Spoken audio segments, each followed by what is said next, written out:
25শে December এখন বাঙালিরও উৎসব, তাই আমরাও বেরিয়ে পড়েছিলাম মেলা দেখতে। আর দেখো এই খ্রিস্টান পাড়াটাতে কত সুন্দর সাজিয়েছে, সেটাই দেখছিলাম। আর রাস্তার ভিড় দেখে তো চক্ষু চড়ক গাছ। দেখতে দেখতে মেলার সামনে পৌঁছেও গেলাম। আসলে প্রথমেই মেলায় না গিয়ে যাব আমাদের ক্লাবে। ঠিক মেলার পাশেই ছিল আমাদের ক্লাব নবোদয়। আজ ছিল ক্লাবের কাঠামো পুজো, তাই আমরা আগে প্রত্যেকবার 25শে ডিসেম্বর আগে ক্লাবে যাই, তারপর সেখান থেকে মেলায় যাই। দেখো কি সুন্দর পুজো হয়েছে, আর ব্যাকগ্রাউন্ডে চলছে গত বছরের পুজোর প্যান্ডেল। কি সুন্দর লাগছে, তাই না? তোমরা অনেকেই জানো কৃষ্ণনগরে বড় করে সরস্বতী পুজো হয়, তাই সেটারই কাঠামো পুজো চলছে। তারপর আমরা মেলায় চলে গেলাম। মেলায় যা ভিড়, আমরা তো এগোতেই পারছিলাম না। তারপর মেয়ে প্রথমে বায়না করলো, নতুন একটা এই জাম্পিং এসেছে, সেটাতে তো ওনাকে চড়তেই হবে।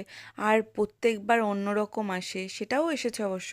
সেটাতে না চড়ে উনি এটাতে চড়বেন, যাই হোক তার বায়না তো মেটাতেই হবে।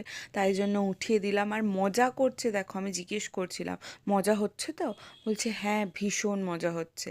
মানে এরকম ধরনের জাম্পিং বা ট্রাম্পলিং যেটাই বলো, সেটা তো আসে না মেলাতে। তাই জন্য এটা দেখে এটা আর ছাড়বে না। অবশ্য এটার পেছন দিকটাতে একটা লাইট দিলে হয়তো বেশি ভালো হতো। আর এটাতে যতবার ওঠার চেষ্টা করছে ততবার ও পা পিছলে পড়ে যাচ্ছে। দেখো কত মজা করছে, আমি ওকে ওখান থেকে নামাতেই পারছিলাম না। তারপর জোর করে নামিয়ে মেলা ঘুরতে আরম্ভ করলাম। কত রকমের বাহারি দোকান দেখো। দোকান দেখে তো আমার মনে হচ্ছিল এটা কিনি ওটা কিনি। আর এইসব দোকানে আসলে সত্যি কথা বলতে তুমি না কিছু কিনে যেতেই পারবে না। অনেক মেলায় ঘোরাঘুরি করে খাওয়া দাওয়া করে ফুচকা খেয়েছি, সেটার অবশ্য ভিডিও তুলতে ভুলে গেছি। বড়দের অনেক রকমের রাইড এসেছিল, সেই রাইডগুলো আমরা যদিও বা একটাতেও চড়িনি।